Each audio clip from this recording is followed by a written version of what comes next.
The mainstream media and the access journalists want you to believe that the Acolyte is a sensation, an inspiration.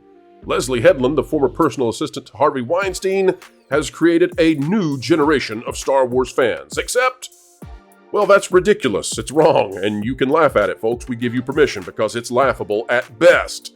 Today, we're going to show you just how lackluster the interest is in Lesley Headland and the Acolyte.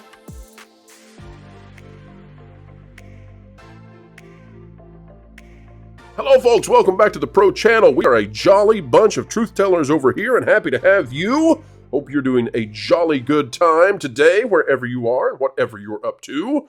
Today we're up to figuring out just how unpopular the Acolyte is.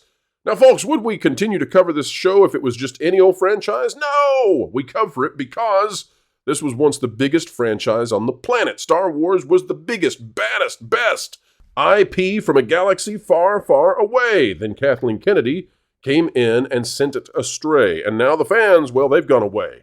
How bad is it, folks? Well, it's gone from the biggest franchise into the world to now Lesley Headland, again, the former personal assistant to Harvey Weinstein turned showrunner for Star Wars. She's doing interviews, and the numbers, the huge throngs of people tuning in to find out what she has to say, well, the numbers might just blow you away. Get ready, folks. We'll show you just how few people care. We've got this Lesley Headland news that don't know if you guys saw this, but it's a heck of a thing to see. I want to show this, put this up on screen now. Folks, we know that if we were to put the Mary Sue through the typical analysis we do here on the channel, that bad things would happen. We don't have to go into details about what bad things would happen, but we're sure they would not care for us playing that video, so we're not going to, even though it has nuggets in there that we would just love to dissect for you. But rather, what we'll do is a larger analysis of this. Lesley Headland in here basically says that she gets it. Bad Twin has a giant face tattoo in every episode up until the switcheroo, and then she doesn't have a giant face tattoo. And yeah, that's kind of funny, isn't it? So she figures that out. But I just want to show this to you, Culture, to you, John. Take a look at this. This is from the Mary Sue. I have had no part in doing any of this. I just want to show the statistics on it. Oh, wow. Lesley Headland, a showrunner, a writer, a director on the Star Wars live action show, one of two for Disney Plus this year, has generated almost 3,000 views total on the Mary Sue. Not making fun of the Mary Sue, simply pointing out that Lesley Headland might not be the draw that you would think. We're checking her off as a potential guest, as we're afraid our viewership would go down. Less than 3,000 views in 3 days, and the dislikes, even on the Mary Sue, triple what the likes are from an interview with Lesley Headland, a half-hour interview with a Star Wars showrunner. Guys, what do you make of the idea that you can have a Star Wars director on your show, on your channel that is largely dedicated? I mean, the Mary Sue is essentially about Rey Skywalker, and they can't get more than 3,000 views on Lesley Headland. Is that not the sheer sign of apathy for the Acolyte? John? I mean, obviously there's YouTube algorithm and things like that, but if you look at their YouTube channel, it's kind of dead. Small. So why would she go on it then? What inspires a Star Wars director to go on a teeny weeny tiny channel? You look at this is how a lot of these people operate, especially if you follow any kind of like comic book stuff.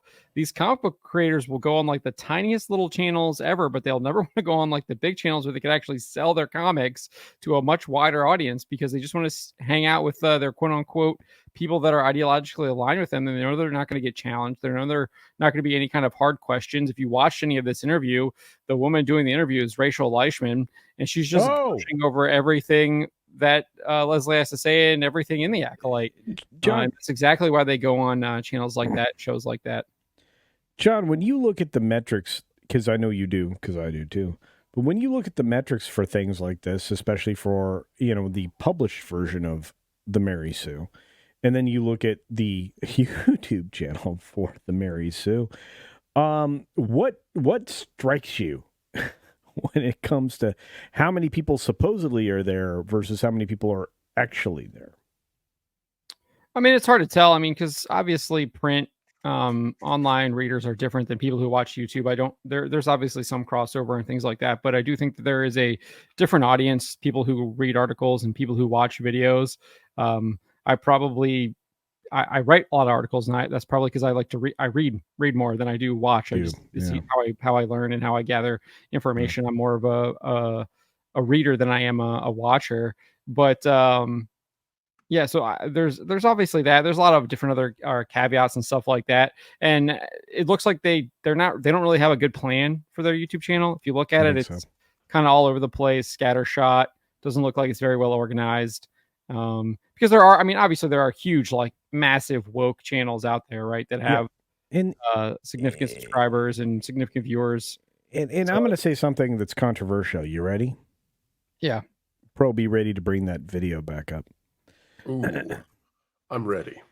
The lesbian handicraft is not what it's supposed to be made out to be. If you look in the background here, the ladder truss shelving that she's using there, first of all, you can all build this at home. I can teach you.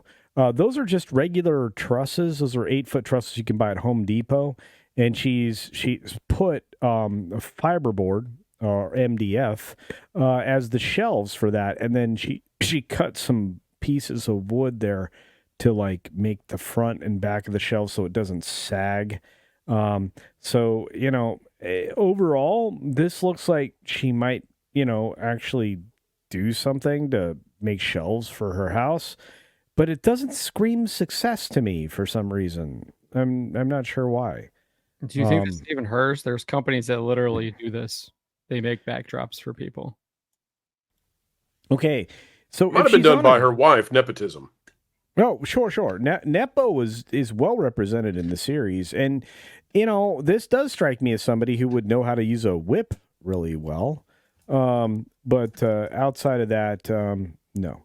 So well, I just want to show folks where you might go instead if you'd like to get better viewership, and that would be, of course, going here to the Trent Report, folks. Yeah, where John Trent doesn't have to have Lesley Headland, and he still gets 12,000 views on this video over here, and quite a few views over here on Lord of the Rings, matching up pretty much with Lesley, talking about the Rings of Power. So maybe, John, do you want Lesley Headland on your channel, the Trent Report? Would you let Lesley on? I actually wouldn't mind. She's in my earpiece right now. I actually wouldn't mind doing an interview with her. I'm being honest.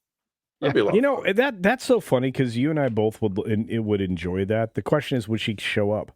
Because according to the previous producer, and I know you know this, one of the people that actually mentored her into the business and got her from, to The Bachelorette, which was her only significant project outside of Russian Doll, which was, but is that guy that, kind of said she was based. Yeah, Dallas Saunier, I think is his name. Yeah, exactly.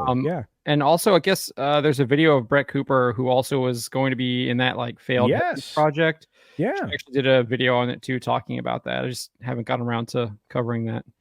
You should, because let me tell you, first of all, Brett Cooper, awesome, dynamic, and great on the platforms. But she's an actual actress, and people should know that. And she'll be doing the new Stone White movie, and we'll see how that compares to Rachel Zegler and the 7 reshoots. Sure. So that'll be fun. And ladies and gentlemen, we have come to the end. Put it in the can.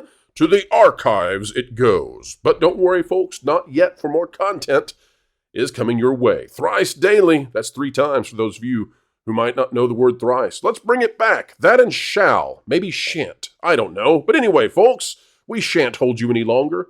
Please consider clicking the like button, share, subscribe, click it, stick it to the algorithms, it's the notification bell, drop a comment right on down below. Let us know your thoughts. Join a community dialogue all about just what's going on with the Acolyte, why it's not all right. Folks, in the meantime, keep learning, keep growing, and keep having fun.